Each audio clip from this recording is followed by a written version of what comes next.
am Astrologist Mona Magistus, meaning the Great Astrologist Mona. If it is divination you seek from me, then I ask you respect my name by learning it wholly, here and now. Divination is about precisely foretelling one's written destiny. Over-embellishing that fate only leads to misconception. Astrologers must rid themselves of material desires. Only by ridding oneself of clutter can one see the true world around them.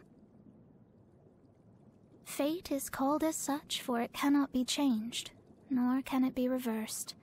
It can only but be accepted. With rain this heavy, not only are the stars clouded, so too is my scryglass hazy. Which of the starry skies do these thunderbolts fall from? The pure waters of melted snow are optimal for hydromancy. One need not scry to know today's weather will be good. Your arrival is untimely. The morning star has just waned. Breakfast? No, I've already eaten. Noon is upon us. We should eat. I will have a salad, for simplicity is the way of the astrologer. Nightfall has arrived. I will soon be able to begin my divination. Did I finish writing my astrology column last night? It's already so late, and I'm no further along on finishing tomorrow's astrology column. What? You're off to sleep? I wish I could sleep now, too. The work of the astrologer is to show people what fate has in store for them, and that's exactly what I do. There will always be those, however, who are unable to accept what they're told. Why do I write reports rather than using my divination to earn Mora? I would never use hydromancy for the sake of Mora, nor did I learn hydromancy for that purpose. I don't know. Unless left with no other choice, astrologers do not foretell their own fate. The elders of my art warned against it, for it can turn fate in on itself, which is incredibly dangerous. As you are not from this world, I am unable to give you a prediction. All I can tell you is that your journey is far from over. When I first received my vision, the elderly woman that gave it to me, she put on this air and said, "May your heart of truth be with you." And yet, this thing does nothing for my hydromancy. All it does is get me wet. That said, a vision doesn't hurt to have as a little accessory. It is, after all, the one useful study tool that miserly old lady ever gave me, in a rare act of generosity. Do you know about constellations? Astrologers believe that the patterns of the stars map out the destiny of vision bearers. Past, present, and future, everything is written in the stars. This travel companion of yours, do you know anything of her origins? No matter what, I cannot seem to discern a single shred of information regarding this floating fairy's fate. Oh? So you don't know where she comes from either? You mean the acting Grand Master of the Knights of Favonius? Her constellation is Leo Minor, which represents strength and responsibility shouldered too young. Though the lioness has been separated from her pride for a long time, she grows from strength to strength, and the day will come when she is ready to return as its glorious leader. Albedo? I envy his ability to solely focus on his research without getting bogged down in mundane, worldly affairs. What a wonderful life.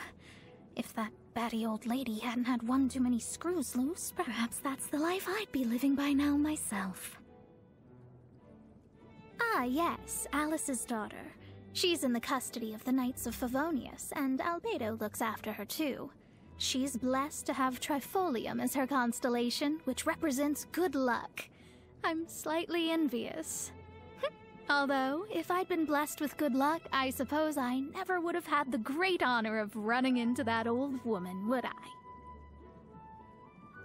Diluc Ragnavinder. His constellation Noctua represents vigilance in the darkness of night.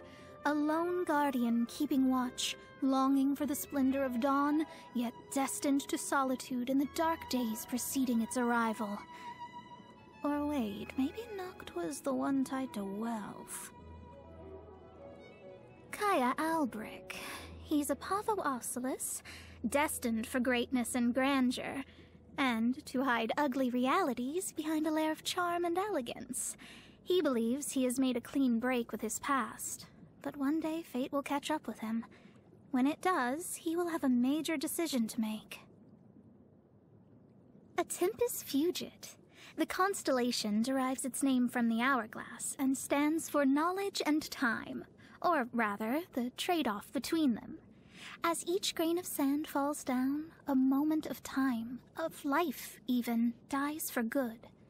To stop the unrelenting flow of sand, one would have to turn the hourglass on its side. But once the sand comes to rest, it remains motionless forever. Maybe becomes lazy is more accurate than comes to rest in this case. Venti, the bard that sits around doing nothing all day? What's so interesting about him? Sure, I guess I can take a look. Huh, that's weird. The scryglass, I can't see a thing. This wind, I can't open my eyes. No, my hat, my clothes, stop. The wind's going to strip all my clothes off.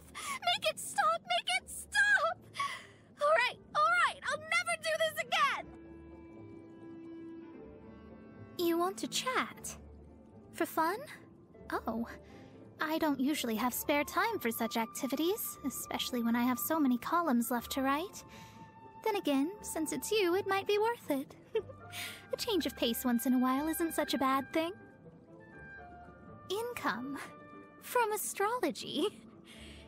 You can't use things like Mora to determine the value of astrology.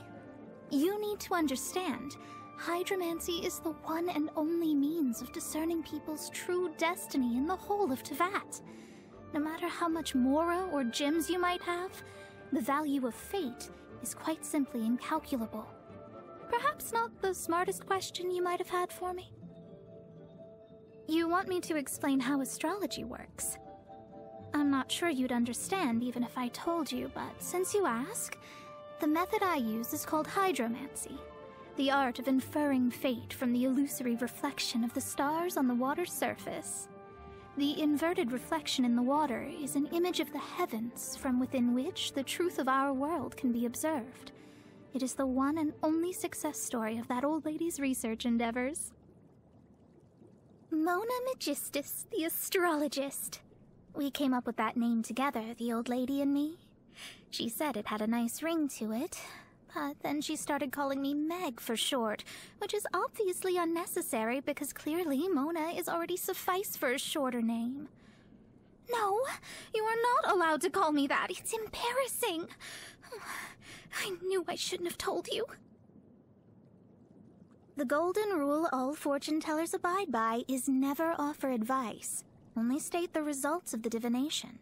Otherwise, you risk your fate becoming tangled up with that of your subjects. But for you, I will make an exception to this rule, because our fates have been intertwined from the beginning.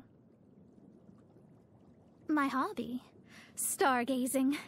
In this all-too-real world in which we live, we all need to look up from the dust once in a while and fix our gaze on the stars in a spirit of wonder. That, plus the whole thing about me being an astrologer. The equipment repair bill is due, and so is the final payment for that celestial globe I ordered. Also, I still need to renew my journal subscriptions, not to mention pay the rent. Which one to prioritize? I'll pay off the celestial globe first. If I leave it any longer, they'll sell out, and then I'll never get my hands on one. Oh, salad. Salad is by far the best food in the world. Cheap to buy, easy to whip up, filling, and it's the most convenient thing there is when you're working on a column or fixing some equipment. I mean, who's got time for a proper dinner anyway? You know, all those overpriced fancy foods. Personally, I think it's uncivilized and frankly dangerous to splash out and indulge yourself every time you have a little hunger pang. This was ordained by fate. Long had I foreseen it. One step closer. Maybe soon I shall finally uncover the truth of this world. My scryglass has long since preordained all that will take place beneath the stars it reflects. In the reflection of the water, I see the ascension of the morning star. Something that is, I feel there's something that is, I feel there's something that is stopping me now. Oh.